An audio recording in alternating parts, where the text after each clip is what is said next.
السلام عليكم ورحمة الله وبركاته. السلام عليكم ورحمة الله. الحمد لله العلي المتعال المتوحد بالسلطان والكمال، السرمدي الأزلي المتوال، المنزه عن الأشباه والأمثال، المتعاظم عن الحدود والآجال، الذي تقدس عن التغير والزوال، وتفرد بالبقاء والكمال. اللهم صل وسلم على النبي صلى الله عليه وسلم وعلى آله الطيبين الطاهرين وصحابته الغر الميامين. أما بعد، فأعوذ بالله من الشيطان الرجيم. بسم الله الرحمن الرحيم.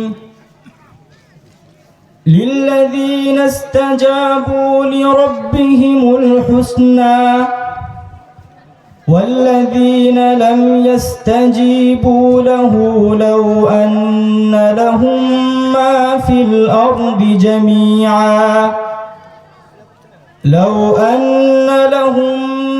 الأرض جميعا ومثله معه لافتدوا به أولئك لهم سوء الحساب ومأواهم جهنم وبئس المهاد.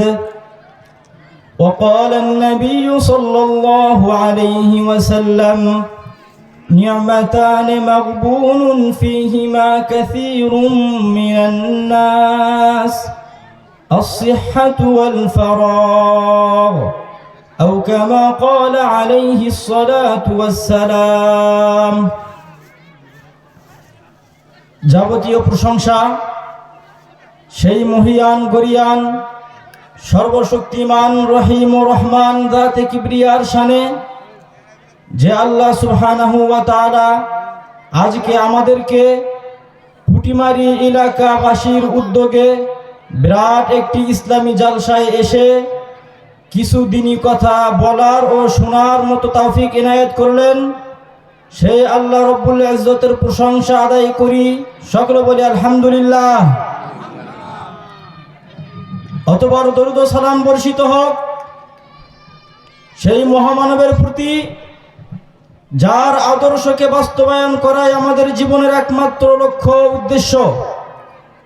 মানবতার মুক্তির দূত, শাফাআতের কান্ডারি নবিয়িনা মুহাম্মদ সাল্লাল্লাহু আলাইহি ওয়াসাল্লাম। সকলে বলি আল্লাহুম্মা সাল্লি আলাইহি, আল্লাহুম্মা বারিক আলাইহি। অতঃপর সম্মানিত হাজিরিন, আপনারা যারা এখানে উপস্থিত হতে পেরেছেন তাদেরকে জানাই আমার আন্তরিক শুভেচ্ছা ও অভিনন্দন। আসলে আপনারা এতক্ষণ যেই সমস্ত বক্তাদের আলোচনা শুনলেন, যদিও ইনারা পোস্টারে ঘোষিত বক্তা না, তবে তাদের কথাগুলি অত্যন্ত মূল্যবান এবং গুরুত্বপূর্ণ। তার কারণ যে কোনো বক্তা, যে কোনো ব্যক্তি যদি কোরআন ও হাদিস থেকে আলোচনা করে সেটার মূল্যায়ন সমান। এমনকি হযরত আলী কাররামাল্লাহু ওয়াজহাহু তিনি বলেছেন, লা তানজুরু আম্মান ক্বাল ফানজুরু আম্মা কিল। কে কোন কথা বলতেছে সেটা তুমি লক্ষ্য করিও না, বক্তাকে লক্ষ্য করিও না, বক্তা যে বক্তব্য দেয় তার দিকে লক্ষ্য করো। অর্থাৎ বক্তা ছোট হতে পারে, বক্তা বড় হতে পারে, কিন্তু কোরআন ও হাদিস কখনো ছোট নয়, নাকি ছোট? সুতরাং আপনারা সকল বক্তার বক্তব্যকে মূল্যায়ন করবেন এই আশা আমি রাখি আপনাদের নিকটে। যাই হোক, সম্মানিত হাজিরিন, আজকে আমি আপনাদের সম্মুখে যে বিষয়টি নিয়ে সংক্ষিপ্ত আলোকপাত করার চেষ্টা করব তা হলো সময়ের গুরুত্ব। আসলে আমরা যদি একটু লক্ষ্য করি, সময়ের গুরুত্ব এতটাই বেশি যে স্বয়ং আল্লাহ রাব্বুল ইজ্জত কুরআনুল কারীমের ভিতরে এই সময়ের কসম খেয়ে বলেছেন, ওয়াল আসর, যুগের কসম, সময়ের কসম।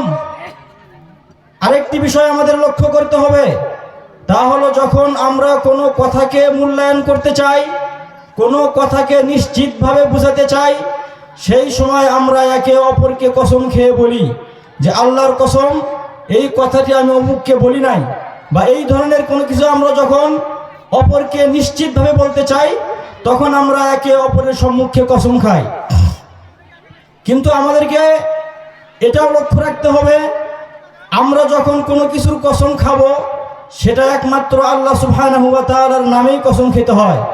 পৃথিবীর অন্য কোনো সত্তা, অন্য কোনো ব্যক্তি বা অন্য কোনো বস্তুর নামে যদি কোনো ব্যক্তি কসম খায় সে ব্যক্তি মুশরিক হয়ে যায়। স্বয়ং রাসূল সাল্লাল্লাহু আলাইহি ওয়াসাল্লাম বলেছেন, মান হালাফা বিগাইরিল্লাহি ফাকাদ আশরাকা, যদি কোনো ব্যক্তি আল্লাহ ব্যতীত অন্য কোনো সত্তা, অন্য কোনো ব্যক্তি বা অন্য কোনো বস্তুর নামে কসম খায় সে ব্যক্তি মুশরিক হয়ে যায়। নাউযু বিল্লাহি মিন যালিক।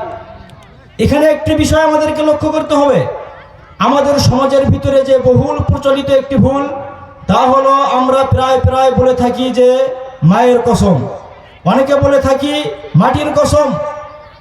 খবরদার, আমাদেরকে এই ধরনের মারাত্মক ঈমান বিনষ্টকারী ভুল থেকে আমাদেরকে অবশ্যই সচেতন থাকতে হবে। আজকে থেকে যারা আমরা এই আলোচনা শুনলাম তারা কোশ্চিনকালেও যেন আল্লাহ ব্যতীত অন্য কোনো সত্তার নামে শপথ না খায়। যাই হোক, আমরা আমাদের মূল আলোচনায় ফিরে আসি। তা হলো যে আমরা যখন কোনো কিছুকে মূল্যায়ন করতে চাই তখন আমরা কি করি? কসম করে থাকি। কিন্তু একটি বিষয় লক্ষ্য করুন, আল্লাহ সুবহানাহু ওয়া তাআলা তিনি কার নামে কসম খাবেন? দ্বিতীয় আমাদের কোনো আল্লাহ নাই, আমাদের আল্লাহ এক, আমাদের আল্লাহ একক, দ্বিতীয় তার কোনো শরীক নেই, তার সাথে কাউকে উপাস্য করা আমাদের জন্য জায়েজ নেই। তথাপিও আল্লাহ সুবহানাহু ওয়া তাআলা তিনি যেহেতু একক মালিক, একক রব, তার উপর কোনো ইলা নেই, তারপরেও যখন তিনি আমাদেরকে কোনো বিষয়ের গুরুত্ব বুঝাতে চান সেই বিষয় সম্পর্কে আমাদেরকে কসমের মাধ্যমে বুঝিয়ে দেন। এই জিনিসটি অত্যন্ত গুরুত্বপূর্ণ। আল্লাহ রাব্বুল ইজ্জত কুরআনুল কারীমের ভিতরে অগণিত সূরার ভিতরে অত্যন্ত গুরুত্বপূর্ণ একটি সূরা, তা হলো সূরাতুল আসর। এই সূরাকেও কসমের মাধ্যমে শুরু করিয়ে এটাই বুঝিয়েছেন যে সময় অত্যন্ত গুরুত্বপূর্ণ, সময়ের মূল্য অনেক বেশি। কিন্তু একটি দুর্ভাগ্য বিষয়, আমরা অধিকাংশ মুসলমান, অধিকাংশ উম্মত সময়ের বিষয়ে সবচাইতে বেশি ক্ষতিগ্রস্ত। এই বিষয়ে লক্ষ্য করে রাসূল আকরাম সাল্লাল্লাহু আলাইহি ওয়াসাল্লাম একটি হাদিসের ভিতরে বলেন, আন ইবনে আব্বাস রাদিয়াল্লাহু আনহুমা قال قال رسول الله সাল্লাল্লাহু আলাইহি ওয়াসাল্লাম, ইবনে আব্বাস রাদিয়াল্লাহু আনহু তিনি বলেন রাসূলুল্লাহ সাল্লাল্লাহু আলাইহি ওয়াসাল্লাম বলেছেন, নি'মাতান মাগবুনুন ফীহিমা কাসীরুম মিনান নাস, পৃথিবীতে দুইটি এমন নিয়ামত আছে যে দুইটি নিয়ামত সম্পর্কে পৃথিবীর অধিকাংশ ব্যক্তিরাই ক্ষতিগ্রস্ত, অধিকাংশ ব্যক্তিরাই ধোঁকায় লিপ্ত। তা হলো কি? এক নাম্বার আসিহা, এক নাম্বার কি? আসিহা অর্থাৎ সুস্থতা। আমরা যারা এখানে আসি, এখানে এসেছি একমাত্র কারণ কি? আমাদের ভিতরে সুস্থতা আছে। যদি আমাদের ভিতরে এই সুস্থতা নিয়ামত না থাকতো তাহলে আমরা কখনোই এই মাহফিলে এসে উপস্থিত হয়ে এই দিনই একটি মাহফিলে বসার সুযোগ পেতাম না। সুতরাং আমাদের অবশ্যই সুস্থতাটাকে অসুস্থতার উপরে অবশ্যই প্রাধান্য দেওয়া লাগবে, একে গুরুত্ব দিতে হবে। দ্বিতীয় নাম্বার যে বিষয়ে আমরা বেশি ক্ষতিগ্রস্ত তা হলো কি? আল ফারাগ অর্থাৎ অবসর সময়। এই উম্মত যতগুলি কারণে জাহান্নামে যাবে তার ভিতরে অন্যতম একটি কারণ হচ্ছে কি? সময়কে অবমূল্যায়ন করা। সুতরাং আমরা যদি নাজাত পেতে চাই, আমরা যদি কল্যাণের পথে যেতে চাই, আমরা যদি জান্নাত পেতে চাই, আমাদের জন্য অবশ্যই সময়কে মূল্যায়ন করা অবশ্যই জরুরি। এই দিকে লক্ষ্য আমাদের অবশ্যই রাখতে হবে। দ্বিতীয়ত আল্লাহ সুবহানাহু ওয়া তাআলা বললেন, ওয়াল আসরি ইন্নাল ইনসানা লাফি খুসর। সময়ের কসম, যুগের কসম, কালের কসম, অবশ্যই সকল মানুষ ক্ষতির ভিতরে রয়েছে। এখানে আমাদের একটি বিষয় লক্ষ্য করা লাগবে, যখন আরবি কোনো বাক্যের ভিতরে তাকিদ বা গুরুত্ব বোঝাতে হয়, তখন সেই সময় সে বাক্যের শুরুতে হরফে তাহকিক আনতে হয়। ইন্না শব্দের অর্থই নিশ্চয়। আল্লাহ সুবহানাহু ওয়া তাআলা যদি কোনো কথা স্বাভাবিকভাবেই বলেন, সে কথার ভিতরে কোনো সন্দেহ আছে কি? সে কথার ভিতরে কোনো সন্দেহ থাকে না, বরং সে কথা হয় সন্দেহাতীত।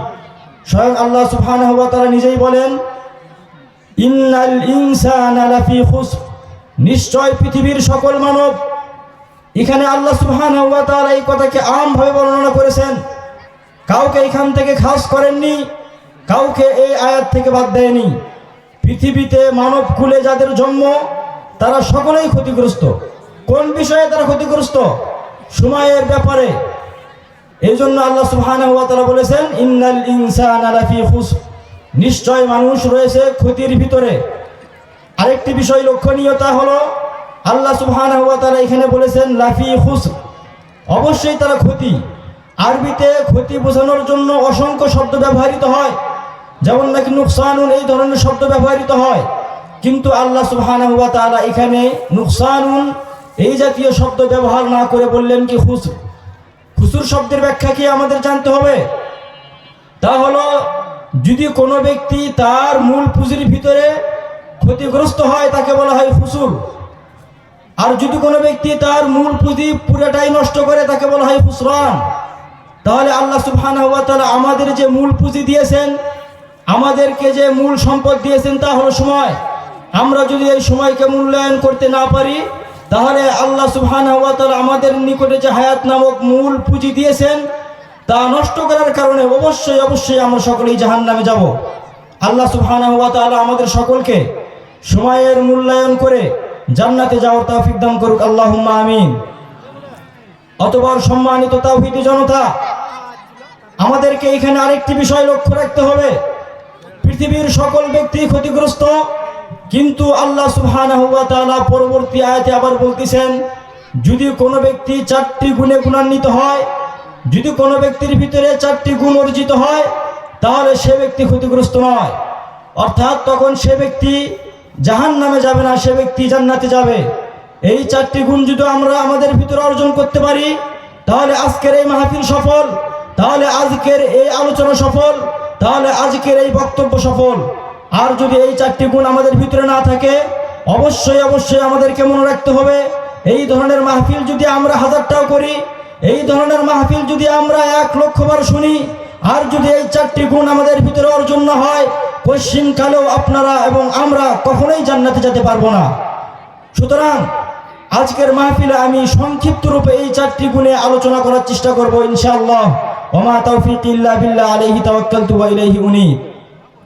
সম্মানিত হাজিরিন, যে 4টি গুণ অর্জন না করলে পৃথিবীর সকল ব্যক্তি ক্ষতিগ্রস্ত, সেই 4টি গুণের ভিতরে সর্বপ্রথম আল্লাহ সুবহানাহু ওয়া তাআলা বলেন, ইল্লাল্লাযীনা আমানু, অর্থাৎ যারা ঈমান আনে, যারা বিশ্বাস করে, তারা এই ক্ষতির ভিতরে নয়।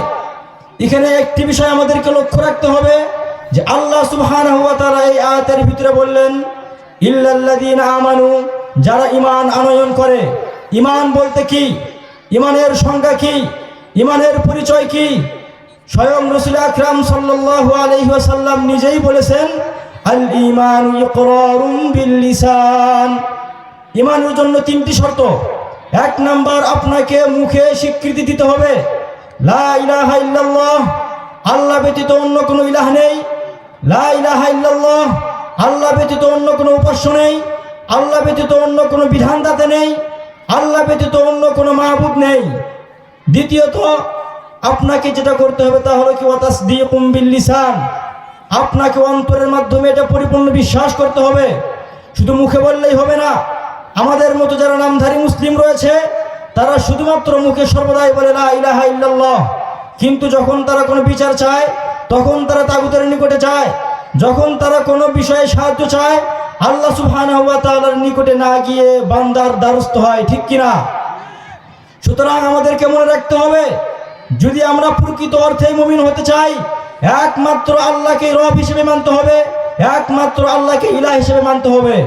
আল্লাহ ব্যতীত অন্য কারো দ্বারস্থ যদি আমরা হই এবং অন্তরের ভিতরে যদি এই বিশ্বাস থাকে আল্লাহ ব্যতীত অন্য কোনো ব্যক্তি গায়েব জানে, আল্লাহ ব্যতীত অন্য কোনো ব্যক্তি সাহায্য করতে পারে, তাহলে মনে রাখতে হবে আপনার ঈমান নষ্ট হয়ে গিয়েছে। সুতরাং ঈমান আনার জন্য যে শর্ত তা হলো তিনটি। এক নাম্বার ছিল ইকরারুম বিল লিসান, মুখেও আপনাকে স্বীকার করতে হবে। দুই নাম্বার ছিল তাসদীকুম বিল জিনান, আপনাকে অন্তরের মাধ্যমে এই ধরনের কথা উপলব্ধি করতে হবে। শুধু কি তাই, তিন নাম্বার রাসূল আকরাম সাল্লাল্লাহু আলাইহি ওয়াসাল্লাম বললেন ওয়া আমালুম বিল আরকান, অর্থাৎ আপনাকে এই ঈমানের যে শাখা, ঈমানের যে দাবি, সবগুলি আপনাকে আমাকে আমলে বাস্তবায়ন করা লাগবে। এখানে একটি বিষয় লক্ষণীয়, আমরা এখানে অনেক ব্যক্তি রয়েছি যারা নামাজ পড়ি না, অনেক ব্যক্তি রয়েছি যারা রমজান মাসে রোজা রাখি না, অনেক ব্যক্তি রয়েছি যারা ইসলামের অসংখ্য ফরজ বিধান আমরা জানি না, মানি না, তারপরও আমরা দাবি করি আমরা মুমিন। কিন্তু আমাদেরকে বুঝে রাখতে হবে, স্বয়ং রাসূল আকরাম সাল্লাল্লাহু আলাইহি ওয়াসাল্লাম ঈমানের যে সংজ্ঞা দিয়েছেন, ঈমানের যে পরিচয় দিয়েছেন, সেই সংজ্ঞার ভিতরে তিন নাম্বার যে শর্ত ছিল তা হলো ওয়া আমালুম বিল আরকান, অর্থাৎ ঈমানের যে রোকনগুলি রয়েছে সকল রোকন পরিপূর্ণভাবে মানতে হবে। সুতরাং যদি কোনো ব্যক্তি এই দাবি করে আমি নামাজ না পড়তে পারি আমি মুমিন, আমি হজ না করতে পারি আমি মুমিন, আমি অন্যান্য ফরজ বিধান মানতে না পারি কিন্তু আমি মুমিন, সুতরাং তার দাবি চরমভাবে মিথ্যা বলে গণ্য হবে। আল্লাহ সুবহানাহু ওয়া তাআলা আমাদের সকলকে প্রকৃত অর্থে মুমিন হওয়ার তৌফিক দান করুক, আল্লাহুম্মা আমিন। অতঃপর সম্মানিত হাজিরিন, এখানে আরেকটি বিষয় লক্ষণীয়, আল্লাহ সুবহানাহু ওয়া তাআলা এই আয়াতের প্রথম যে অংশে বললেন ইল্লাল্লাযীনা আমানু, ইল্লাল্লাযীনা আমানু কেন বললেন? আল্লাহ সুবহানাহু ওয়া তাআলা এটাও বলতে পারতেন ইল্লাল্লাযীনা আসলামু, যারা ইসলাম ধর্ম গ্রহণ করবে তারাই একমাত্র মুক্তিপ্রাপ্ত, যারা ইসলাম ধর্ম গ্রহণ করবে তারা এই খুসরান, তারা এই ক্ষতি থেকে মুক্ত। কিন্তু আল্লাহ সুবহানাহু ওয়া তাআলা এই আয়াতের ভিতরে ইল্লাল্লাযীনা আসলামু না বলে বললেন ইল্লাল্লাযীনা আমানু। এই প্রশ্নের জবাব স্বয়ং আল্লাহ সুবহানাহু ওয়া তাআলা নিজেই কুরআন কারীমের ভিতরে দেন। তিনি বলেন ক্বালাতিল আরাবু আমান্না, আরব দেশের যারা বেদুইন ছিল তারা রাসূলকে বলতো যে আমরা ঈমান আনয়ন করেছি, অর্থাৎ আমরা মুমিন। তখন আল্লাহ সুবহানাহু ওয়া তাআলা তাদেরকে হুঁশিয়ারি করে বললেন কুল, হে নবী আপনি তাদেরকে বলে দিন লা তাকুলু আমান্না, তোমরা এই কথা বলিও না যে আমরা ঈমান আনয়ন করেছি, ওয়ালাকিন কুলু আসলামনা, তোমরা এই কথা বলো যে আমরা ইসলাম ধর্ম গ্রহণ করেছি, অর্থাৎ আমরা মুসলিম। সুতরাং এই আয়াত থেকে স্পষ্ট ইসলাম এবং ঈমানের মাঝখানে পার্থক্য স্পষ্ট হয়ে যায়। তা হলো কি, যদি কোনো ব্যক্তি প্রকাশ্য ইসলামের রোকন ও আহকামগুলি আদায় করে সে হচ্ছে মুসলিম, আর ঈমান এটা সম্পূর্ণ কলবের সাথে সম্পৃক্ত, অর্থাৎ ঈমান এবং ইসলামের মাঝখানে আম খাস মুতলাকের নিসবত। যদি কোনো ব্যক্তি মুমিন হয় সে অবশ্যই অবশ্যই মুসলিম হবে, কিন্তু কোনো ব্যক্তি মুসলিম হলে সে মুমিন হতে পারে না। সুতরাং আমাদেরকে ইসলাম যেমন মানতে হবে, অনুরূপভাবে আল্লাহ সুবহানাহু ওয়া তাআলার উপর ঈমানও আনতে হবে। সুতরাং আমরা এই আলোচনাগুলি সর্বোচ্চ মনোযোগ দিয়ে শোনার চেষ্টা করব। যদি আমাদের ভিতরে মনোযোগ না থাকে তাহলে মনে রাখবেন এই আলোচনা আমার এবং আপনার কোনোই ফায়দা দেবে না। আল্লাহ সুবহানাহু ওয়া তাআলা অন্য একটা আয়াতের ভিতরে বলেন ওয়ালাকাদ যারানা লি জাহান্নামা কাসীরাম মিনাল জিন্নি ওয়াল ইনস, আমি এই জাহান্নামকে তৈরি করেছি কার জন্য? অসংখ্য মানুষ এবং অসংখ্য দানব, অর্থাৎ অসংখ্য জিন জাতির জন্য এই জাহান্নামকে তৈরি করেছি। কেন? তার কারণটা কি? তারা কেন জাহান্নামে যাবে? আল্লাহ তিনি তো রহমান, তিনি তো রহিম, তিনি তো গফুর, তিনি তো সাত্তার, তিনি তো অসংখ্য দয়ালু, কিন্তু তারপরেও তিনি জাহান্নাম তৈরি করলেন কেন? কয়েকটি কারণ। এক নাম্বার, লাহুম কুলুবুল লা ইয়াফকাহুনা বিহা, আল্লাহ সুবহানাহু ওয়া তাআলা আমাদেরকে একটি কলব দিয়েছেন। এই কলবের কাজ ছিল কোরআনকে অনুধাবন করা, হাদিসকে শেখা, আল্লাহ সুবহানাহু ওয়া তাআলার আমলগুলি বিধান মোতাবেক বাস্তবায়ন করা। কিন্তু আমাদের দুর্ভাগ্য, আমরা যারা এখানে আছি অধিকাংশ ব্যক্তি দ্বীনের আহকাম সম্পর্কে আমরা অজ্ঞ। সুতরাং আমাদেরকে যদি জাহান্নাম থেকে মুক্তি পেতে হয়, সর্বপ্রথম আমাদেরকে যে কাজটা করা লাগবে, আমাদের কলব পরিশুদ্ধ করা লাগবে। এই কলবের মাধ্যমে দ্বীনের যে বিষয় তা তাফাক্কুর করা লাগবে, চিন্তা ভাবনা করা লাগবে। এবং ওয়ালাহুম আয়ুনুন লা ইবসিরুনা বিহা, এবং মানুষদেরকে জিন জাতি তাদেরকে আমি দিয়েছি কিছু চোখ, এই দুইটি চোখের মাধ্যমে তারা হককে দেখে না, এই দুই চোখের মাধ্যমে তারা কোরআনকে পড়ে না, এই দুই চোখের মাধ্যমে তারা ভালো কোনো জিনিস দেখে না। সুতরাং যারা এই দুইটি চোখের অবমূল্যায়ন করবে, অপব্যবহার করবে, তাদের জন্যই রয়েছে জাহান্নাম। তারপরে আবার আল্লাহ সুবহানাহু ওয়া তাআলা বললেন ওয়ালাহুম আযানুন লা ইয়াসমাউনা বিহা, এই মানব জাতিকে আমি দিয়েছি দুইটি কান, কিন্তু এই কানের মাধ্যমে তারা শোনে না। আসলে মানুষ তো শোনে, কিন্তু তারা আল্লাহ সুবহানাহু ওয়া তাআলা যে উদ্দেশ্যে তাদেরকে দুইটি কান দিয়েছিলেন, হক কথা শুনবে, দ্বীনি মাহফিলে তারা যাবে, কোরআন এবং হাদিসের আলোচনা শুনে সেই মোতাবেক জীবনকে গড়বে, কিন্তু এই কানকে তারা অপব্যবহার করছে। কোরআনুল কারীমের আলোচনা তারা শুনতে চায় না, কোরআনুল কারীমকে তারা অনুধাবন করে না, কোরআনুল কারীমের যে রহস্য তা যারা বলে তাদের মাহফিলেও তারা উপস্থিত হয় না। সুতরাং এই তিনটি জিনিসের যারা অপব্যবহার করবে, তাদের জন্য আল্লাহ সুবহানাহু ওয়া তাআলা তৈরি করেছেন জাহান্নাম। এই আয়াত আমাদেরকে এই মেসেজ দেয়, আমরা যারা এখানে অন্তত উপস্থিত হয়েছি, সর্বোচ্চ মনোযোগ এবং সর্বোচ্চ আমাদের যেন এখানে মনটা হাজির থাকে, এই ধরনের মানসিকতা নিয়ে শুনতে হবে এবং আমলে বাস্তবায়ন করার দৃঢ় প্রতিজ্ঞা নিয়ে আসতে হবে। এখানে আরেকটি বিষয় লক্ষণীয়, আমরা যারা এখানে আসলাম, অবশ্যই যারা আসে নাই তাদের চেয়ে বেশি কল্যাণকামী। কেননা আল্লাহ সুবহানাহু ওয়া তাআলা যখন কোনো বান্দার ভালাই চান, যখন কোনো মানুষের কল্যাণ চান, তখন তাকে ভালো কাজে ব্যবহৃত করেন। এবং রাসূল আকরাম সাল্লাল্লাহু আলাইহি সাল্লাম এটাও স্পষ্ট বলেছেন যে যখন যদি কোনো বান্দার আল্লাহ কল্যাণ চায়, তখন তাকে তাফাক্কুহ ফিদ্দীন, অর্থাৎ দ্বীনের যে জ্ঞান, দ্বীনের যে ফিকহ, দ্বীনের যে সমঝ, দ্বীনের যে বুঝ, এটা আল্লাহ সুবহানাহু ওয়া তাআলা তাকে দান করেন।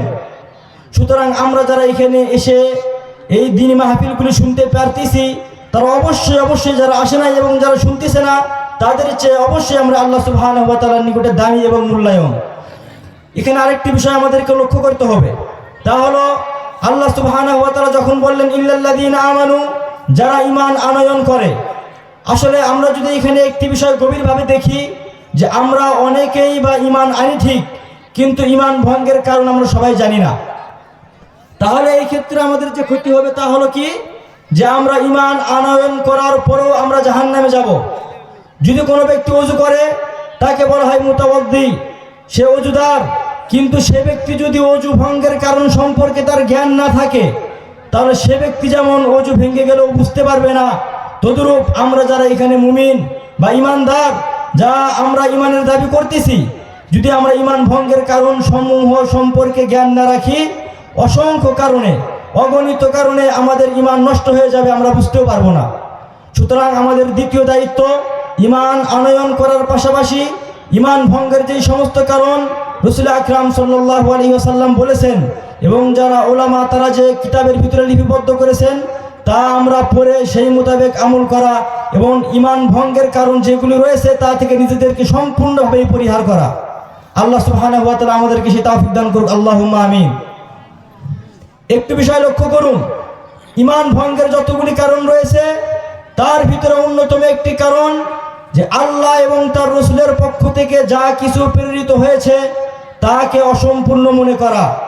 অর্থাৎ আল্লাহ ও তার রাসূলের যে আনিত বিধান, এই বিধানের চেয়ে অন্য কোনো বিধানকে পরিপূর্ণ মনে করা, এই বিধানের চেয়ে অন্য কোনো বিধানকে সৌন্দর্যপূর্ণ মনে করা, এই বিধানের চেয়ে অন্য কোনো বিধানকে বেশি গুরুত্ব দেওয়া। আমরা যদি এখানে লক্ষ্য করি, বর্তমান যুগে আমাদের প্রত্যেকটি মুসলিম এই ঈমান ভঙ্গের কারণ নামক রোগের ভিতরে সকলেই আমরা আক্রান্ত। যদি আমরা একটু লক্ষ্য করি, গণতন্ত্রের দিকে লক্ষ্য করি, আসলে গণতন্ত্র কি? গণতন্ত্রের অনেকগুলি মূল মন্ত্র রয়েছে, তার ভিতরে একটি মূল মন্ত্র যে কি সংখ্যা গরিষ্ঠই সত্যের মাপকাঠি। অথচ আল্লাহ সুবহানাহু ওয়া তাআলা নিজেই তার রাসূলকে বলেন যে তুমি যদি অধিকাংশ ব্যক্তির অনুসরণ করো, অবশ্যই তুমি গোমরা হবে। গণতন্ত্র আমাদেরকে শিক্ষা দেয় অধিকাংশ সংখ্যক পক্ষে যেদিকে সেই পক্ষেই হচ্ছে সত্য, কিন্তু আল্লাহ সুবহানাহু ওয়া তাআলা আমাদেরকে বলেন যে সব সময় অধিকাংশ সংখ্যা যেই দিকে থাকে সেই পথ সত্য নয়, বরং কিছু কিছু সময় তা মিথ্যাও হতে পারে। বরং আমরা যদি ইতিহাসের দিকে তাকাই, যদি লক্ষ্য করি, যতগুলি ঐতিহাসিক যুদ্ধ হয়েছে তার ভিতরে অধিকাংশ যুদ্ধই ছিল অসম। তার বিপরীত পক্ষে ছিল কাফের, আর মুসলিমদের পক্ষে ছিল একদম ক্ষুদ্র সংখ্যা। যদি আপনি বদরের দিকে তাকান দেখতে পারবেন 313 জন মুজাহিদ, আর বিপরীত পক্ষে কাফেরদের সংখ্যা 1000-এরও অধিক। সুতরাং যারা গণতন্ত্রকে সত্য বলে, যারা এই বিধানকে বা এই কানুনকে পৃথিবীতে বাস্তবায়ন করতে চায়, তাদের সঙ্গে কুরআনুল কারীমের সঙ্গে কোনো সম্পর্ক নাই, তাদের সঙ্গে আল্লাহ সুবহানাহু ওয়া তাআলার সঙ্গে কোনো সম্পর্ক নাই। সুতরাং যদি আমাদেরকে ইসলাম মানতে হয়, অবশ্যই অবশ্যই গণতন্ত্র নামক যে একটি ফ্যাসিস্ট একটা ধর্ম, ইহাকে অবশ্যই অবশ্যই পরিত্যাগ করা লাগবে এবং আমাদেরকে আসতে হবে খিলাফতের দিকে। আল্লাহ সুবহানাহু ওয়া তাআলা আমাদের সকলকেই গণতান্ত্রিক যে আমাদের দেশ, এই ফিতনা থেকে আমাদেরকে সকলেই বুঝে সেখান থেকে বেঁচে থেকে খিলাফতমুখী হওয়ার তৌফিক দান করুক, আল্লাহুম্মা আমিন। অথবা আমাদের যে বিষয় জানতে হবে তা হলো ইল্লাল্লাযীনা আমানু ওয়া আমিলুস সলিহাত। আল্লাহ সুবহানাহু ওয়া তাআলা যে 2 নম্বর শর্ত বলেছেন ক্ষতি থেকে মুক্ত হওয়ার জন্য, জাহান্নাম থেকে বাঁচার জন্য, তা হলো আমলুস সলিহ, অর্থাৎ সৎ কর্ম করা, নেক আমল করা। যদি কোনো ব্যক্তি শুধুমাত্র ঈমান আনয়ন করে এবং এই দাবি করে যে আমার ঈমান আনয়ন করাই আমার জন্য যথেষ্ট, এবং সে বলে আমি যদি অন্য কোনো কাজ না করি আমার জন্য ঈমানটাই যথেষ্ট, তাকে আমরা এই আয়াত পড়ে শোনাবো যে স্বয়ং আল্লাহ সুবহানাহু ওয়া তাআলা নিজেই বলছেন 4টি শর্ত পরিপূর্ণ হওয়ার আগ পর্যন্ত পৃথিবীর কোনো ব্যক্তি এই ক্ষতি থেকে মুক্ত নয়।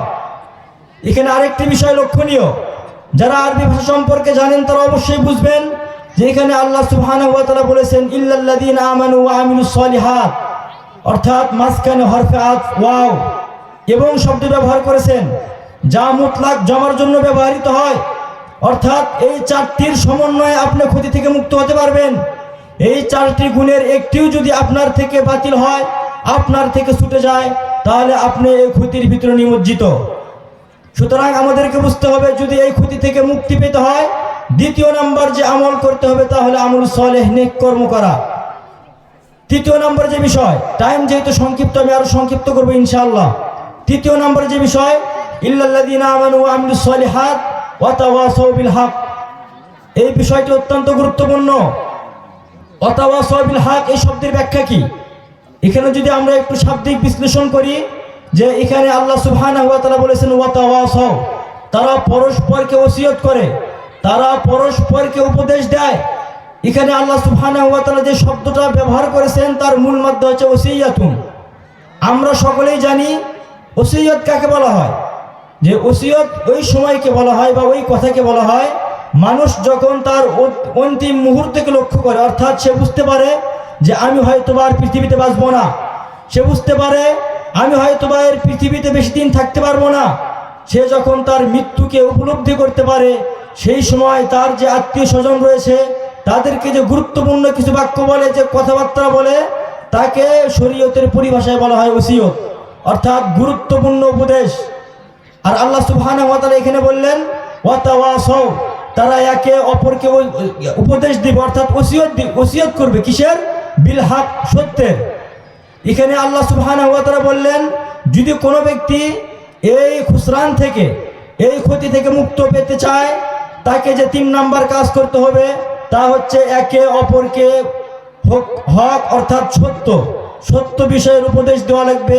যে তাকে বলতে হবে ভাই যে আপনি যে এই কাজটি করতেছেন এটা কোরআন এবং হাদিসের মানদণ্ডে অত্যন্ত জঘন্য অপরাধ। আপনি যে বিড়ি খাচ্ছেন এটা ইসলামের দৃষ্টিতে হারাম। আপনি যে মদ, জুয়া, বিভিন্ন নেশায় আসক্ত, সবগুলি ইসলামের দৃষ্টিতে হারাম। তাকে পরস্পরকে কোরআন ও হাদিসের মাধ্যমে উপদেশ দেওয়া লাগবে, এটা আমাদের 3 নাম্বার কাজ। 4 নাম্বার যে কাজ তা হচ্ছে ওয়া তাওয়াসাউ বিস সবর, অর্থাৎ আল্লাহ সুবহানাহু ওয়া তাআলা আমাদেরকে বললেন যদি তোমরা এই ক্ষতি থেকে মুক্ত পেতে চাও, যদি এই ক্ষতি থেকে বাঁচতে চাও, যদি জাহান্নাম থেকে পরিত্রাণ পেতে চাও, তাহলে তোমাদের যে 4 নাম্বার কাজটি করা লাগবে তা হলো ওয়া তাওয়াসাউ বিস সবর, একে অপরকে ধৈর্যের উপদেশ দেওয়া লাগবে। এখানে একটি বিষয় লক্ষ্য করুন যে আল্লাহ সুবহানাহু ওয়া তাআলা এই 4টি শর্ত কেন দিলেন, বা এই 4টি শর্তের ভিতরে কি রয়েছে।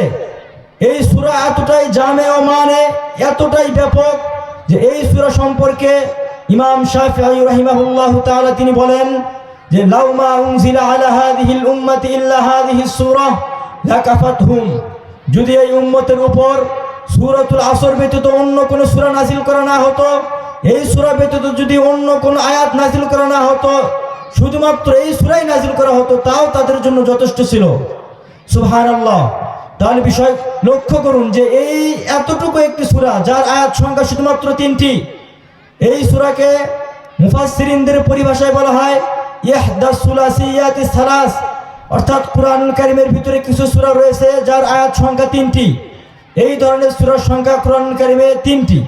একটা হচ্ছে সূরাতুল আসর, অপরটি হচ্ছে সূরাতুল ইখলাস, অপরটি হচ্ছে সূরাতুন নাসর। সুতরাং দেখেন এই 3টি আয়াত বিশিষ্ট একটি সূরা, কিন্তু এতটাই জামে, এতটাই ব্যাপক যে এই সূরার ভিতরে আল্লাহ সুবহানাহু ওয়া তাআলা কুরআনুল কারীমের সকল হুকুম আহকামকে শামিল করে দিয়েছেন। কতটা ব্যাপক! এখানে আমাদের আরেকটি বিষয় যা জানতে হবে তা হলো আল্লাহ সুবহানাহু ওয়া তাআলা কেন বললেন ওয়াতাওয়াসাউ বিস-সাবর। তার অনেকগুলি কারণ রয়েছে। মুফাসসিরিনে কিরাম এর কারণ উল্লেখ করতে গিয়ে একটি উল্লেখ করেন, যখন পৃথিবীতে কোনো ব্যক্তি ঈমান আনবে, অর্থাৎ যখন কোনো ব্যক্তি বলবে লা ইলাহা ইল্লাল্লাহ, তখন পৃথিবীর সকল ব্যক্তি তার দুশমন হয়ে যাবে। তখন পৃথিবীর যারা নাস্তিক, যারা মুরতাদ এবং যারা বেঈমান, তারা সকলেই তার দুশমনে পরিণত হবে। এটাই আমরা লক্ষ্য করতে পারি। যখন আল্লাহ রাসূল সাল্লাল্লাহু আলাইহি ওয়াসাল্লাম নবুয়ত পাননি, যখন তিনি নবুয়তের দায়িত্বে এখনো আদিষ্ট হন নাই, তখন মক্কার সকল কাফেররা তাকে ভালো বলতো, তার জ্ঞাতি গোষ্ঠী সকলেই তাকে সম্মান করত, সবাই তাকে আল আমিন নামে বলতো। এবং মক্কার কাফেররা তাকে বলতেন মা জারবনা আলাইকা কাযিবা, হে মুহাম্মদ, আমরা কখনোই তোমাকে মিথ্যার সাথে পাই নাই, আমরা কখনোই তোমার ভিতরে মিথ্যা দেখতে পাই নাই, তুমি এতটাই সৎ, তুমি এতটাই সৎ যে তোমার ভিতরে কখনোই আমরা কোনো খারাপ জিনিস উপলব্ধি করতে পারি নাই। কিন্তু একটি বিষয় লক্ষ্য করুন, এই নবী সাল্লাল্লাহু আলাইহি ওয়াসাল্লাম, যে নবীকে 2 দিন আগেই মক্কার কাফেররা ভালো বললেন, সেই নবী সাল্লাল্লাহু আলাইহি ওয়াসাল্লাম যখন ঈমানের দাওয়াত দিলেন এবং বললেন ইয়া আইয়ুহান নাস, হে লোক সকল, কুলু লা ইলাহা ইল্লাল্লাহ, তোমরা কালেমা পড়ো, তুফলিহু, তাহলেই তোমরা সফল কাম হবে, তোমরা যদি কালেমা পড়ো তাহলেই তোমরা জান্নাতে যাবে। যখন রাসূল এই দ্বীনের দাওয়াত দিলেন, যখন এই একক কালেমার দাওয়াত দিলেন, আল্লাহ সুবহানাহু ওয়া তাআলার উলুহিয়তের দিকে দাওয়াত দিলেন, তখন মক্কার লোকেরা তার দুশমনি করতে শুরু করলেন। সুতরাং বুঝতে হবে, যখন আপনি এক আল্লাহর ইবাদত করবেন, আল্লাহ ব্যতীত অন্য কারো দাসত্ব করবেন না, তখন পৃথিবীর অসংখ্য মাখলুক আপনার দুশমনে পরিণত হবে। স্বয়ং আল্লাহ সুবহানাহু ওয়া তাআলা নিজেই বলেন ওয়ালিকুল্লিন জাআলনা মিনকুম শিরআতাও ওয়া মিনহাজা। অন্য আয়াতে বললেন যে আমি প্রত্যেক নবীর জন্যই মানুষ এবং দানবের ভিতরে কিছু দুশমন তৈরি করে দেই। কেন? যখনই সেই হকের পথে থাকবে তখনই অটোমেটিক তার দুশমন তৈরি হবে। ঠিক অনুরূপভাবে যখন রাসূল আকরাম সাল্লাল্লাহু আলাইহি ওয়াসাল্লাম এই দ্বীনের দাওয়াত দিলেন এবং তার কথা অনুযায়ী আল্লাহ সুবহানাহু ওয়া তাআলার পক্ষ থেকে যারা সাহায্যপ্রাপ্ত হয়েছিলেন, একদল সাহাবী ইসলাম ধর্ম গ্রহণ করলেন, তখন মক্কার লোকেরা তাদের উপর নির্যাতনের এক স্টিম রোলার চালালো। সেই নির্যাতনের অসংখ্য কাহিনী রয়েছে। কিছুক্ষণ আগেও আমাদের বক্তা এই একটা উদাহরণ আপনাদের সম্মুখে পেশ করলেন, আমিও 1-2 উদাহরণ আপনাদের সম্মুখে পেশ করব ইনশাআল্লাহ। তাহলেই বুঝতে পারবেন আল্লাহ সুবহানাহু ওয়া তাআলা কেন বললেন ওয়াতাওয়াসাউ বিস-সাবর, যে তোমরা পরস্পরে একে অপরকে ধৈর্য ধারণের উপদেশ দান করবে। দেখেন, যখন রাসূল আকরাম সাল্লাল্লাহু আলাইহি ওয়াসাল্লাম এই দ্বীনের দাওয়াত দিলেন,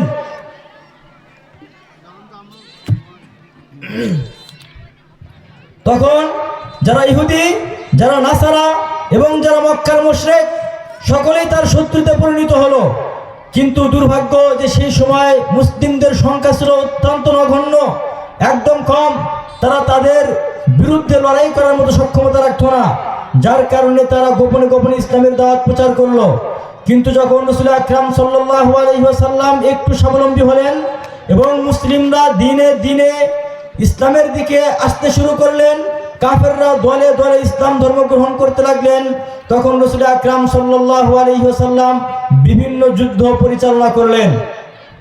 ঠিক এই যুদ্ধ পরিচালনা করতে করতে যখন মুসলিমদের সংখ্যা আরো বেড়ে গেল, তখন রাসূল আকরাম সাল্লাল্লাহু আলাইহি ওয়াসাল্লাম ইসলামকে প্রকাশ্যে সকলের সম্মুখে প্রচার প্রসার করতে লাগলেন। এই যুদ্ধের ভিতরে একটি অন্যতম যুদ্ধ, সেটা হচ্ছে বদরের যুদ্ধ। এই যুদ্ধ সম্পর্কে আপনারা সকলেই জানেন। দ্বিতীয়ত যে যুদ্ধ হয়েছিল তা হলো উহুদের যুদ্ধ। এই উহুদের যুদ্ধের ভিতরে কাফেররা একজন মুসলিম সেনাকে, মুসলিম একজন সৈনিককে বন্দী করে, তার নাম হলো খুবাইব ইবনে আদি। যাই হোক, পরবর্তীতে তারা এই মুসলিম সৈনিককে, এই মুসলিম সাহাবীকে মক্কার কাফেরদের নিকটে বিক্রয় করে দেয় এবং এই মুসলিমকে ক্রয় করে যায়েদ ইবনে হারেসের পরিবার। তাদের সাথে এই সাহাবীর একটি শত্রুতা ছিল, তা হলো এই বদরের যুদ্ধে ওই যে সাহাবী, যে অর্থাৎ খুবাইব ইবনে আদি হারেসের পিতাকে হত্যা করেছিলেন। এই শত্রুতামি করার কারণে তিনারা ইনাকে ক্রয় করেন। ক্রয় করার পরে প্রকাশ্যে এই সাহাবীকে হত্যা করার আদেশ দেন এবং এই খুবাইব ইবনে আদি রাদিয়াল্লাহু তাআলা আনহুকে প্রকাশ্যে শুলিতে ঝুলানোর অনুমতি যখন তারা দেয়, তখন মক্কার কাফেররা হাসিতে উল্লাস করতে থাকে এবং তারা বিভিন্নভাবে, কেউ দফ বাজায়, কেউ ঢোল বাজায়, উল্লাস করতে থাকে যে আজকে আমরা মুসলিমদের প্রতিশোধ নিতে চাচ্ছি।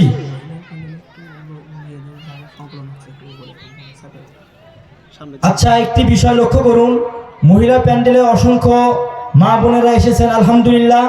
যেহেতু জায়গা আমাদের কম আর সংখ্যা অনেক বেশি, তাই আমাদের জন্য উচিত যে আমরা একটু সকলেই চেপে চেপে বসার চেষ্টা করি।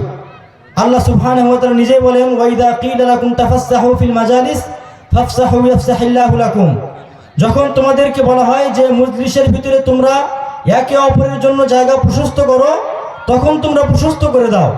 যদি এই কাজ করো তাহলে আল্লাহ সুবহানাহু ওয়া তাআলা তোমাদের জন্য জায়গা প্রশস্ত করে দেবেন, অর্থাৎ জান্নাতের ভিতরে তোমাদের জন্য জায়গা প্রশস্ত করে দেবেন। সুতরাং আমরা সকলেই একটু জায়গা সংকলন না হয় চেপে চেপে বসলে হয়তো সকলের জন্য সুবিধা হতো। এমনকি আল্লাহ সুবহানাহু ওয়া তাআলা আমাদেরকে এই ওসিলায় হয়তো জান্নাতে জায়গা প্রশস্ত করে দিতে পারেন। যাই হোক, আমরা আমাদের ঘটনায় আসি। যখন এই বিশিষ্ট সাহাবী জলিলুল কদর সাহাবী খুবাইব ইবনে আদিকে মক্কার প্রান্তরে আনা হলো শুলিতে চড়ানোর জন্য, মক্কার কাফেররা সকলে হাসিতে মতওয়ারা, তারা উল্লাস করতে থাকে যে আজকে আমরা ইসলাম ধর্মের বিরুদ্ধে প্রতিশোধ নিতে পারবো। কিন্তু তারা জানে না এই জানবাজ সাহাবী, জানিসার সাহাবী, তাদের নির্যাতন, তাদের নিষ্পেষণকে ভয় করে না।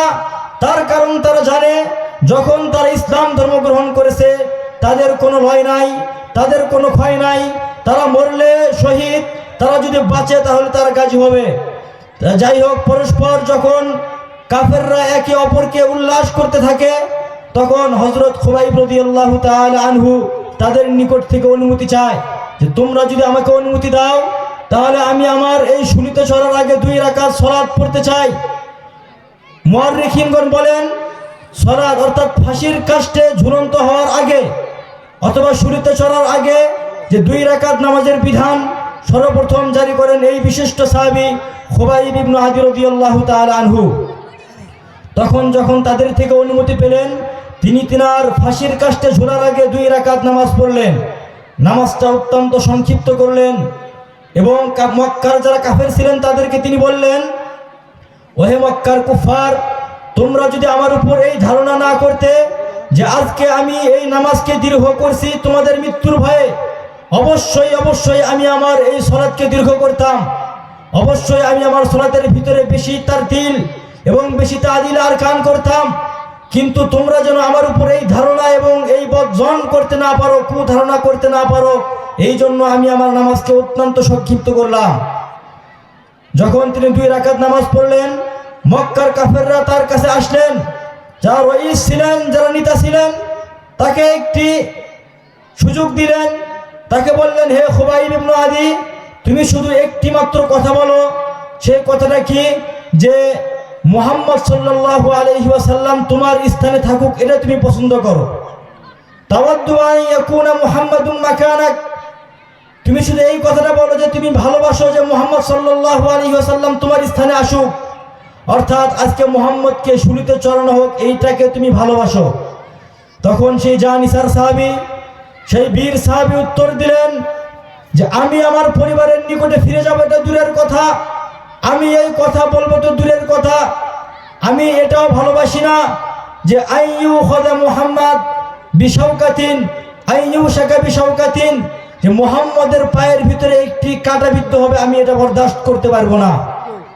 তাদের ঈমান দেখেন, হুব্বুন নবী কাকে বলে, রাসূল আকরাম সাল্লাল্লাহু আলাইহি ওয়াসাল্লামকে কিভাবে ভালোবাসতে হয় তার দৃষ্টান্ত দেখে দিয়েছেন খুবাইব ইবনে আদি রাদিয়াল্লাহু তাআলা আনহু। তিনারা আমাদেরকে এই মেসেজ দিয়েছেন, প্রয়োজনে বাতিলের কাছে আমরা জান দেব, তাও রাসূল আকরাম সাল্লাল্লাহু আলাইহি ওয়াসাল্লামের হুব, তার যে ভালোবাসা, এটাকে আমরা কখনোই বিক্রি করতে পারবো না। যখন মক্কার কাফেররা নিরাশ হয়ে গেল যে এই সাহাবার ভিতরে রাসূলের যে ভালোবাসা তা কশিনকালেও এখান থেকে বের হবে না, তা কখনোই সে এই নিরাপত্তার বিনিময়ে বিক্রি করবে না, তখন তাকে ফাঁসির কাস্টে ঝুলানো হলো। এবং মক্কার কাফেরদেরকে যারা দক্ষ তীরন্দাজ ছিল তাদেরকে অনুমতি দেওয়া হলো যে তোমরা এই খুবাইবের আশপাশে শুধুমাত্র তীর নিক্ষেপ করতে থাকো। কারণ কি, তার ভিতরে ভয় এবং তার ভিতরে ভীতি সঞ্চার করা, সে যেন ভয়ে আবার ইসলাম ধর্ম ত্যাগ করে। কিন্তু তারা জানে না, মুসলিম যখন সে ইসলাম ধর্ম গ্রহণ করে তখন সে পৃথিবীর কোনো জালিমের নির্যাতনকে ভয় করে না। কবি ইকবাল বলেছিলেন, আয় আসমা সদবার কর চুকা है ইমতিহা হামারা, বাতিল সে ডুবনে ওয়ালে नहीं है हमारा, যে হে আসমান তুমি আমাদেরকে হাজার হাজার বার তুমি পরীক্ষা নিয়েছো, আমরা কখনোই বাতিলের সামনে মাথা নত করি নেই এবং ভবিষ্যতেও মাথা নত করব না।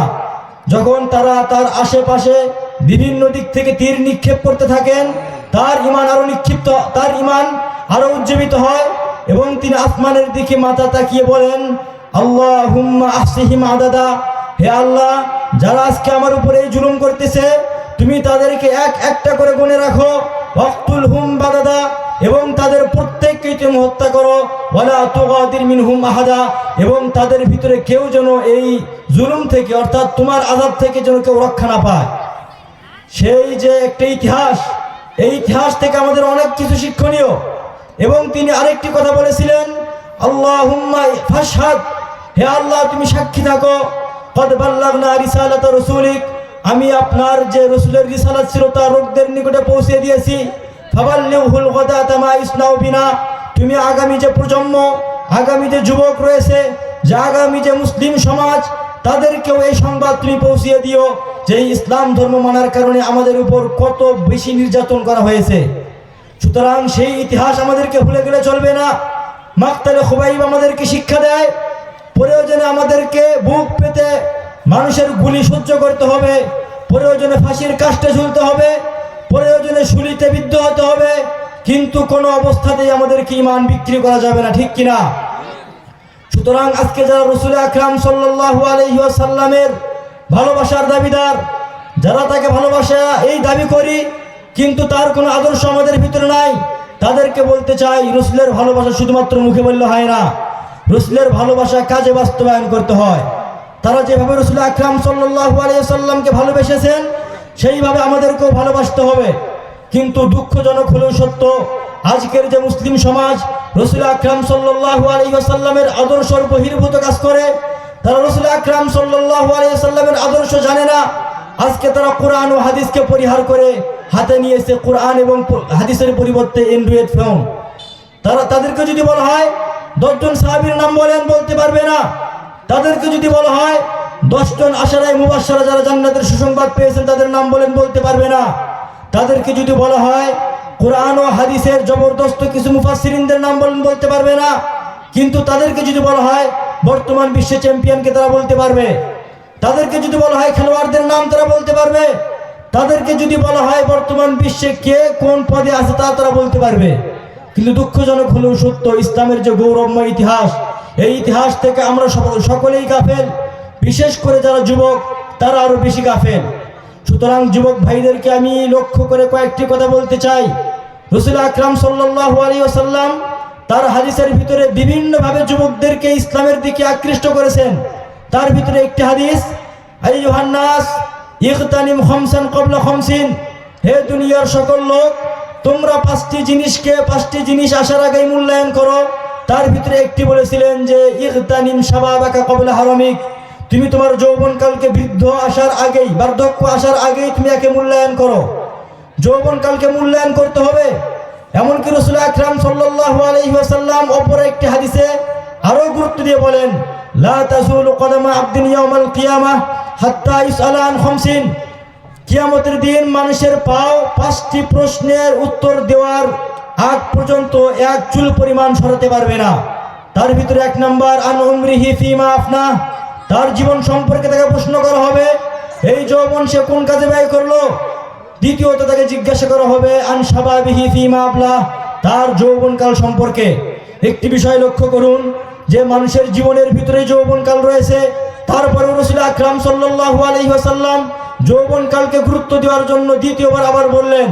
সুতরাং যারা যুবক আমরা রয়েছি, আমরা এখান থেকে দৃঢ় সংকল্প করি যে আমরা আজ থেকে রাসূল আকরাম সাল্লাল্লাহু আলাইহি ওয়াসাল্লামের আদর্শে আদর্শিত হব, রাসূল আকরাম সাল্লাল্লাহু আলাইহি ওয়াসাল্লামের সুন্নতে নিজের জীবনকে সাজাবো।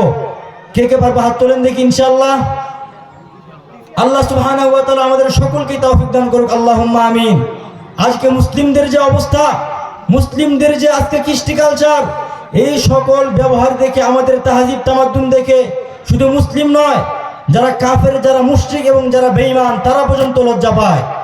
কবি ইকবাল বলেছিলেন, ওয়াদা মে তুম হো নাসারা ও তামাদ্দুন মে হুনুদ, এ ও মুসলিম হাই জিনে দেখ কে শর্মায়ে ইয়াহুদ। বর্তমান যুগের যে মুসলিম, তারা মূলত এক ধরনের খ্রিস্টান। তারা মুসলিম রূপে খ্রিস্টানদের আদর্শকে বাস্তবায়ন করে, তারা হিন্দুত্ববাদকে লালন করে। আর যারা প্রকৃত অর্থে মুসলিম, তারা চলে গিয়েছে, অর্থাৎ বর্তমান যুগে কোনো মুসলিম নাই, খুবই কম। এ ও মুসলিম হাই জিন হে দেখ কর শর্মায়ে ইয়াহুদ। বর্তমান মুসলিমদের এই নাজুক পরিস্থিতি দেখে স্বয়ং ইহুদিরা পর্যন্ত লজ্জা পায়। মুসলিমদের যে ইতিহাস ছিল গৌরবময় ইতিহাস, সেই ইতিহাস আমরা ভুলে গিয়েছি। আজকে দেখেন বাংলাদেশের তথাকথিত কিছু আউল এবং বাউল যারা ফাউল কথা বলে, স্বয়ং আল্লাহ সুবহানাহু ওয়া তাআলার নামে তারা কটূক্তি করে, রাসূল আকরাম সাল্লাল্লাহু আলাইহি ওয়াসাল্লামের নামে তারা ব্যঙ্গ করে, কিন্তু তারপরও সংখ্যাগরিষ্ঠ মুসলিম রাষ্ট্রে তারা বসবাস করতে পারে। এটাই হচ্ছে আমাদের ঈমান, এটাই হচ্ছে আমাদের ইসলাম। অথচ আল্লাহ তাআলা সুবহানাহু ওয়া তাআলা কোরআন কারীমের ভিতরে বলেন, ওয়াল্লাযীনা আমানু আশাদ্দু হুব্বান লিল্লাহ, যারা ঈমান আনবে তারা সবচেয়ে বেশি ভালোবাসবে আল্লাহ এবং তার রাসূলকে। অপর হাদিসে রাসূল আকরাম সাল্লাল্লাহু আলাইহি সাল্লাম বলেন যে মানুষ কখনোই মুমিন হতে পারবে না হাত্তা আকুনা আহাব্বা ইলাইহি মিন ওয়ালিদিহি ওয়া ওয়ালাদিহি ওয়ান নাসি আজমাইন, যতক্ষণ না পর্যন্ত আমি তার নিকটে, তার পিতামাতা, তার সন্তানের চেয়ে বেশি প্রিয় না হই। বর্তমান যুগে যদি আমার সামনে আমার পিতাকে হত্যা করা হয়, আমার সামনে যদি আমার মাতাকে ধর্ষণ করা হয়, আমার সামনে যদি আমার বোনকে ধর্ষণ করা হয়, তাহলে আমি কি কখনো বরদাস্ত করব? কখনোই সহ্য করতে পারবো না। কিন্তু আজকে তো রসুল নাই, আজকে তো আল্লাহকে কোনো ব্যক্তি মারতে পারবে না, কিন্তু রসুলকে যদি কোনো ব্যক্তি গালি দেয়, স্বয়ং রাসূল আকরাম সাল্লাল্লাহু আলাইহি ওয়াসাল্লামকে মারার মতো। সুতরাং রাসূল আকরাম সাল্লাল্লাহু আলাইহি ওয়াসাল্লাম যে বিধান দিয়েছেন, মান সাব্বা নাবিয়ান ফাকতুলু, যদি কোনো ব্যক্তি রাসূল আকরাম সাল্লাল্লাহু আলাইহি ওয়াসাল্লামকে নিয়ে কোনো কটূক্তিমূলক কথা বলে, তার বিধান একটাই, তাকে হত্যা করতে হবে। আর যদি কোনো ব্যক্তি আল্লাহ সুবহানাহু ওয়া তাআলাকে নিয়ে ব্যঙ্গ করে, তাকেও একটাই বিধান, তাকে জাহান্নাম রচিত করতে হবে। সুতরাং আজকে যদি আমরা প্রকৃত অর্থে মুমিন হই, যারা স্বয়ং আল্লাহ এবং তার রাসূলের বিরুদ্ধাচারণ করবে, তাদেরকে অবশ্যই 16 কোটি মুসলিম রাষ্ট্র, সংখ্যাগরিষ্ঠ মুসলিম রাষ্ট্রে তাদেরকে প্রকাশ্যে ফাঁসির কাষ্ঠে তাদেরকে ঝুলাতে হবে। সর্বশেষ আমি যে কথা আপনাদেরকে বলবো তা হচ্ছে রাসূল আকরাম সাল্লাল্লাহু আলাইহি সাল্লামের একটি হাদিস। রাসূল আকরাম সাল্লাল্লাহু আলাইহি সাল্লাম বলেন যে আল্লাহ রাসূল সাল্লাল্লাহু আলাইহি সাল্লাম বলতেছেন যে আপনারা বা আমরা কিভাবে বুঝতে পারবো যে স্বয়ং আল্লাহ আমাদের উপর রাজি, বা কখন আপনি বুঝতে পারবেন যে আপনি জান্নাতি, কখন বুঝতে পারবেন যে স্বয়ং আল্লাহ আপনার উপর সন্তুষ্ট? আল্লাহ রাসূল সাল্লাল্লাহু আলাইহি সাল্লাম বলেন, আলামাতু ইয়ারাদিল্লাহি তাআলা আনিল আবদি ইশতিগালুহু বিমা লা ইয়ানি, যে বান্দা যখন কোনো কল্যাণময় কাজে লিপ্ত হয়, এটাই তার আলামত যে স্বয়ং আল্লাহ সুবহানাহু ওয়া তাআলা তার উপর সন্তুষ্টি। আর যখন কোনো ব্যক্তি অনর্থক কোনো কাজের ভিতরে লিপ্ত থাকে, তখন তাকে বুঝতে হবে স্বয়ং আল্লাহ তার উপর নারাজ এবং নাখোশ রয়েছেন। দ্বিতীয়ত আল্লাহ সুবহানাহু ওয়া তাআলা আমাদের উপর যে সন্তুষ্টি, আর দ্বিতীয় নম্বর যে আলামত তা হলো সর্বদাই আমাদেরকে ইসলাম ধর্মের যে নীতি এবং রীতি বিধান এর ভিতরে লিপ্ত থাকে, অর্থাৎ সব সময় রাসূল আকরাম সাল্লাল্লাহু আলাইহি সাল্লামের সুন্নতকে ভালোবাসা। এর ব্যাখ্যা স্বয়ং আল্লাহ সুবহানাহু ওয়া তাআলা রাসূল বলেছেন যে কুল্লু উম্মতি ইয়াদখুলুনাল জান্নাতা ইল্লা মান আবা, পৃথিবীর প্রত্যেকটা উম্মতি জান্নাতে প্রবেশ করবে, শুধুমাত্র তারা প্রবেশ করবে না যারা আবা। আর সাহাবায়ে কেরাম জিজ্ঞেস করলেন মান আবা, কোন ব্যক্তি আবা, অর্থাৎ কোন ব্যক্তি অস্বীকার করে? তখন রাসূল আকরাম সাল্লাল্লাহু আলাইহি সাল্লাম বললেন মান আতাআনি ফাকাদ দাখালাল জান্নাহ ওয়া মান আসানি ফাকাদ আবা, যে ব্যক্তি আমার অনুসরণ করে সে ব্যক্তি জান্নাতে প্রবেশ করবে, আর যে ব্যক্তি আমার অনুসরণ করে না, অবদ্ধ হয়, সে ব্যক্তি জাহান্নামে যাবে। সুতরাং আল্লাহ সুবহানাহু ওয়া তাআলা আমাদেরকে যে মহা ক্ষতির কথা কোরআন কারীমের ভিতরে বললেন, তা থেকে এই 4টি শর্ত পরিপূর্ণভাবে মেনে এই ক্ষতি থেকে আমাদেরকে বাঁচার তৌফিক দান করুক, আল্লাহুম্মা আমিন। এবং আমাদের জীবনকে সুন্নত মাফিক গড়ে দুনিয়া থেকে বিদায় নেওয়ার তৌফিক দান করুক, আল্লাহুম্মা আমিন। ওয়া আখিরু দাওয়ানা আলহামদুলিল্লাহি রাব্বিল আলামিন। আসসালামু আলাইকুম ওয়া রাহমাতুল্লাহি ওয়া বারাকাতুহু।